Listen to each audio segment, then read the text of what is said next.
Hi, this is Elliot, and today I'm going to be talking about criminal charges that have been brought against George Santos, who represents Congress, who in Congress represents the 3rd District of New York. It's part of Long Island.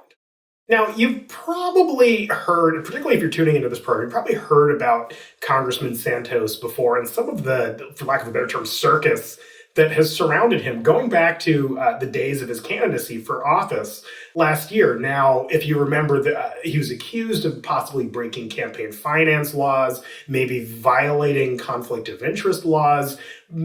He was accused informally or formally. And again, all these are accusations of a credit card scheme where he was lying about where he went to school and when he worked. And to top it all off, he's accused or has been accused of stealing cash meant for an Iraq war veteran's dog. Of all things, you just don't mess with people's dogs, full stop.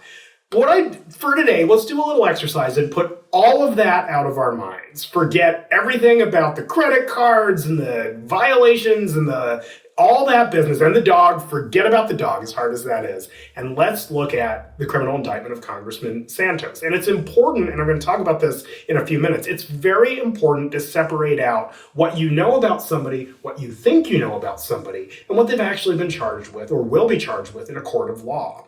So the Justice Department recently unsealed a series of charges, 13 counts, that's a bunch of them, involving Mr. Santos, Representative Santos, as a defendant. And they are 7 counts of wire fraud. Now, wire fraud being using electronic means to defraud people or take things from them. That's the moment you click send on that email, pick up that phone, send the telegram, whatever it might be. If you're using that to take money from people by an unlawful means, that's a crime that can carry up to 20 years in prison, although full disclosure, no one ever gets that full amount. It's just very rare for that to ever happen. 3 counts of money laundering, which is transacting in criminally derived money. That has several years potentially in prison as well. 1 count of theft of public funds, taking money from the public fisc, for lack of a better way to put it, and that can carry a 10-year maximum sentence. And then 2 counts, and this is a very commonly charged crime, 2 counts of making false statements. Most people think about perjury when you lie under oath, but there's actually another crime. It's just making a false statement to any government entity or office. You can get 5 years in prison for simply lying to, whether it's the FBI agent, a postal inspector, or here in the case of Mr. Santos, lying to Congress in the context of his disclosures, his financial disclosures to Congress. So those are the things he's charged with. Well, let's talk about what the conduct was that got him here in the first place. And it's sort of 3 buckets of conduct. Again, forget everything you know about this man, put it aside. The courts don't care about your opinions about an elected official or what you know about his past, only what he's charged with doing as a criminal defendant. Now, there's a company that he is believed to, that we know he's set up, that is accused of having solicited funds for his campaign that actually went to his pocket. Now, it could be perfectly lawful for somebody to set up an organization or an entity or a political action committee and solicit donations that could be used to support a candidate. I use the term PAC, political action committee. It happens all the time. It's an organization that people set up and citizens or anybody else gives money to it, and that money is then used to fund a campaign. The problem with Congressman Santos is that he is accused of setting up a company claiming to support his campaign and saying it was what's called a 501c4 organization that can be used to make political contributions, but is really just enriching him personally, at least according to the indictment, that instead of a political action committee or some political company that's set up, he was just getting rich off of campaign contributions. That's sort of the first big bucket of conduct. Then the Justice Department alleges that he also committed acts of fraud in claiming that he was unemployed when in fact he actually was for a period of 2020 and 2021. That's what's alleged in the indictment. And finally, this is what I was talking about earlier, this false statements to Congress, this very common crime that's charged. Here he had to make, as a member of Congress, he had to make disclosures to Congress identifying sort of what his finances were and what his sources of income were. And the Justice Department alleges in the indictment that he lied or was not candid or truthful in those disclosures he made. So it's 3 buckets of things that set up or provide the factual basis for these 13 counts that he's been charged with that could carry some really serious time in prison if in fact he's convicted or pleads guilty.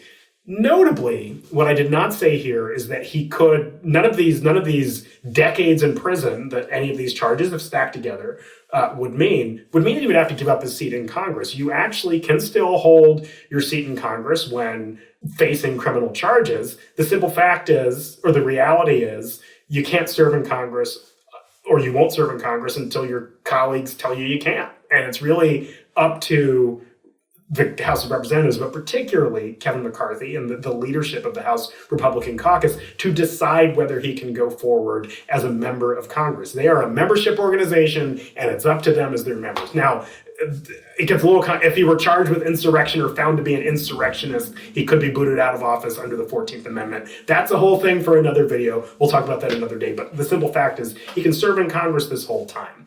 So what do we take away from what we know from the outset about the talented Mr. Santos, as articles have called him, making a reference to the talented Mr. Ripley, the movie? What are 3 things I think we can take away from this? Number 1, as I said, and we'll say again, and we'll say again and again, if we're talking about this, do not confuse what you know about a defendant with what he or she is charged with. People are presumed innocent until proven guilty, and all that matters is what the Justice Department can establish that ties to the charges that they are charged with. Now, look, the dog story, and as a avowed dog lover, I take this really seriously. It's a compelling tale, but that's not going to come into court. And out of respect to any defendant, it probably should not. Now, if there's some basis where those activities were tied to what he's charged with, yeah, maybe you could admit some testimony about it. But at the end of the day, keep what you know about a crime or know about an alleged crime limited to what appears in the Justice Department's papers. And those are the things I laid out.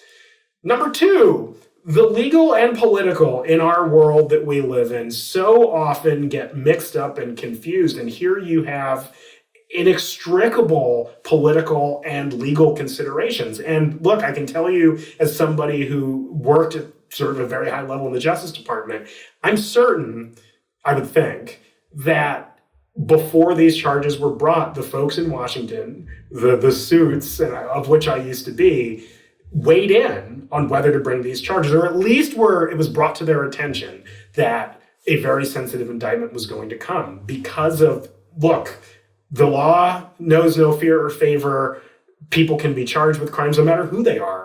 No person is above the law, as the saying goes. But the simple fact is we live in the real world, and there are political considerations that come along with charging a member of Congress with a crime. And I'm certain that it was a tough decision that the Justice Department made before deciding to move forward. So that's point 2. So number 1, don't confuse what you know about somebody with what they're charged with. Number 2, the political and legal bleed together. And number 3, the most important thing I can say today is do not send text messages if you are thinking about committing a crime. The simple fact is that indictment against Mr. Santos is replete with text messages that ended up ultimately incriminating him and may, frankly, based on how we talk about it, may end up incriminating other people. Text messages, people lie, people can be cross-examined, text messages cannot.